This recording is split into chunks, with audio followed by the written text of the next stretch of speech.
Hello people, so welcome to my review of Super Dragon Ball Heroes episode 42 or episode 2 in Ultra God Mission.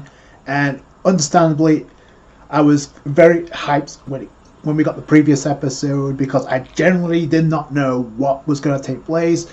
All I knew is we got a new Supreme Kai of Time, a new character introduced into the series. So I wanted to get more insight into that, but I did not expect a tournament to be announced. And so I kind of knew what's going on in the background, who's setting this tournament up is more important than the actual fights that are taking place in this tournament. This tournament was there for a reason, and it's for the plot of Ios, who we get to find out a little bit more about in this episode. So it starts off with a montage of pretty much the most interesting fights that are taking place right now in this tournament. So it starts with, obviously, with Broly and Jiren hitting Hirudegarn, just punching away at Hirudegarn. You got Kid Buu versus Janemba with a slight struggle. Yamcha hiding. I gotta give him credit because he actually did pull through here. He was hiding, and is the reason that Universe 7 actually got through, because one of the two ways you can win is take down all your opponents. As we found out, there's a team. As members of the team can defeat your opponents, or you capture one of the three fairies within the time limit. And this time we have 15 attacks remaining. It's like this in the previous episode. The pacing was super quick. On to the next part.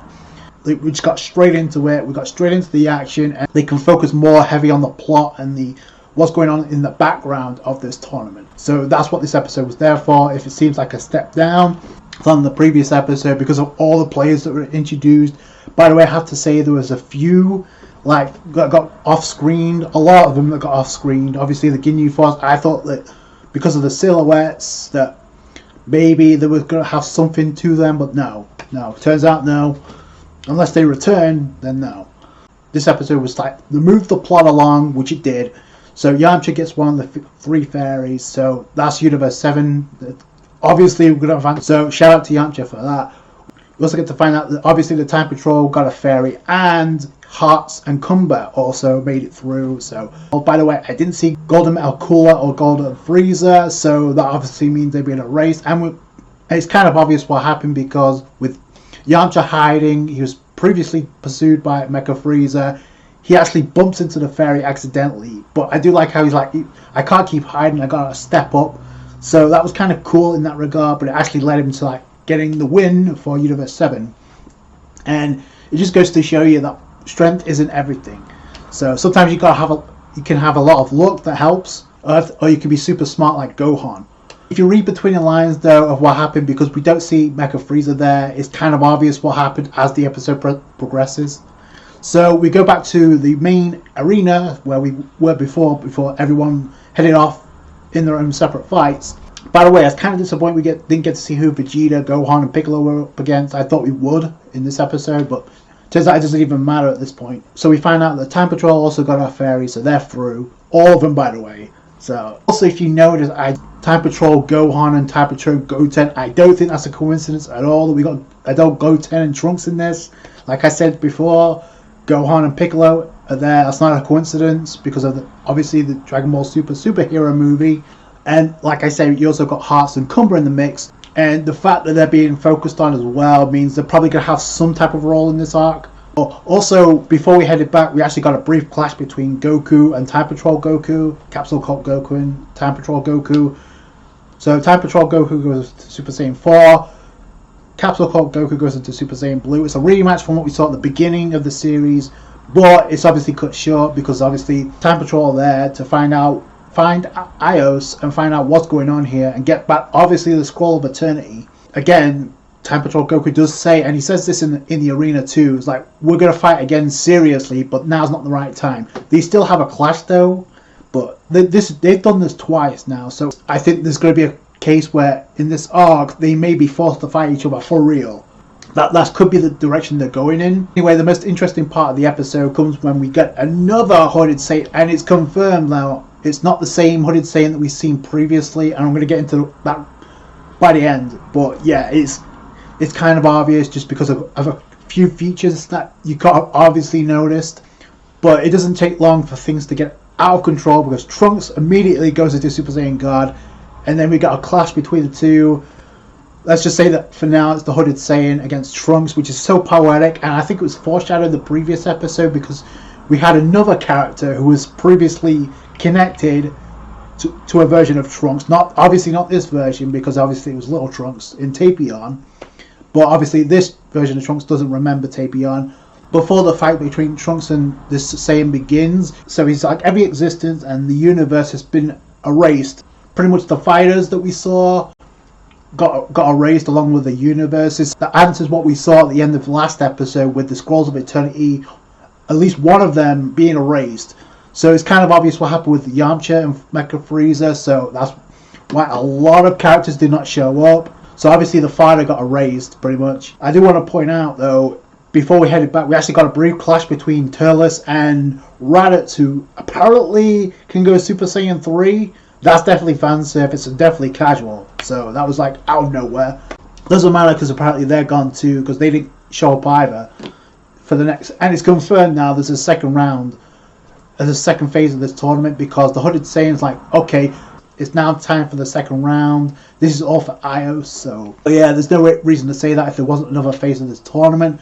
Maybe the fighters that are remaining are going to fight each other. That could be pretty cool, considering we got Jiren and Hit there.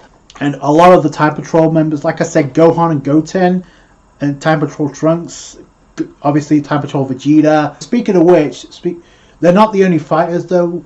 We did get 4 silhouettes behind Combat Hearts. I'm not gonna dive too much into that because that doesn't really mean anything. Unless those silhouettes were the ones behind the Ginyu Force, then okay. We got the clash between Trunks and the Hooded Saiyan. Like this Hooded Saiyan is a little bit stronger than Super Saiyan God at this point. If that's the case, of who I'm thinking that is, wow, is that a huge leap. First off, he ignites a red aura when he arrives. There's a split moment where Trunks kind of realizes who that might be, and then all of a sudden he gets attacked. So we don't get to find out who that is officially. You just got to put the pieces together. So Trunks gets nailed, he gets back up. They're both about to fire huge key energy blasts, but before they make contact with each other, in comes Ios like a boss. First off, freezes time, and then just sends, I guess, seals those attacks in time. She unfreezes time, those attacks just go out of the way, they're no longer there. So that's boss level. And it makes sense considering what we've seen with the Supreme Kai of Time and what we saw with Demigra. Able to seal time, so yeah, that just makes sense. She could do that. It's still broken though, considering how quick these two characters are, and Trunks and this Hooded Saiyan. And Trunks kind of mentions like to the others that this is the Supreme Kai of Time, and then we get a shot of the other character that was kind of hooded in the previous episode. It's pretty much obvious now. That's Cronoa, the other Supreme Kai of Time. We need to know what happened, but my guess is she obviously got booted out. Because obviously she didn't get captured, because we saw a close up of her in this episode. She's participating in this tournament, which I actually appreciate, because rather than just the standard being captured like she was during the Demon Realm arc, yeah, so I appreciate that.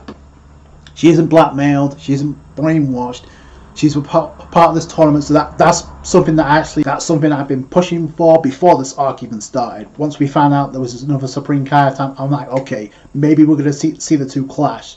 So it's possible. So that's good. So, and that's pretty much where the episode ends, with like Ios being like behind the whole tournament, which we knew, but the question is why. We know what's going on, we just don't know why. So hopefully we'll get that pretty soon. It's interesting that Cronoa wasn't captured or killed. Instead, she was like just kicked out, I guess. So Ios can like do whatever she wants with the Scrolls of Eternity. By the way, Trunks mentions like he's like, give back the Scroll of Eternity, even though we saw one of many scrolls being erased in the previous episode. So okay, so what Scroll of Eternity is he after? And my final point is obviously for the Hooded Saiyan, and if you put the pieces together and you can figure out who that is, at first I thought, okay, they're trying to throw you off. First off, the fact that Trunks is going up against him is a big giveaway. The second is the scar around his face. Like, I think that's future Gohan. Like, he has the same voice actor as Gohan and Goku, so that's not a coincidence. And this, if that's the case, that is confirmed. We have another Hooded Saiyan besides the one that looks like Goku. We saw in in the previous Time Space War arc where we had Goku Black in Super Saiyan Rose against this Hooded Saiyan. We saw his head style completely resemble Goku. This is not the same Hooded Saiyan that we saw. I'm curious now, so how many other clones are there? We got a clone army of different Saiyans here? Is that what we're saying? Because that's definitely not Goku. And that's not Bardock, because Bardock only has a scar over his cheek. And we clearly see his scar over his eye. I personally think that's future Gohan, and that would be pretty cool because it is from the future. So, and the thing that sealed the deal for me was like Piccolo's like mentioning the fighting style, the fact that Piccolo's the one that mentioned in this. So yeah, that kind of sealed it for me. Let me know what you guys think down below. But that's a huge revelation if that's the case. And like I said, I guess the question is, why are they acting this way? Why is future Gohan this way? And why is Ios doing what she's doing right now? So we need to get that answered. But it looks like we've got another phase of this tournament. So if you kind of miffed about some of the fights being skipped over, don't worry, because we got the fire out of the way and the fights may get serious. And judging from what Super Saiyan 4 Goku said, that may come sooner rather than later. So I can't wait to see that. Let me know what you guys think down below. That's going to do it for you guys. Thanks so much for watching. Like the review if you did. A thumbs up, I appreciate that. Subscribe to have more Dragon Ball content and Super Dragon Ball Heroes. Catch you guys later. Thanks, guys.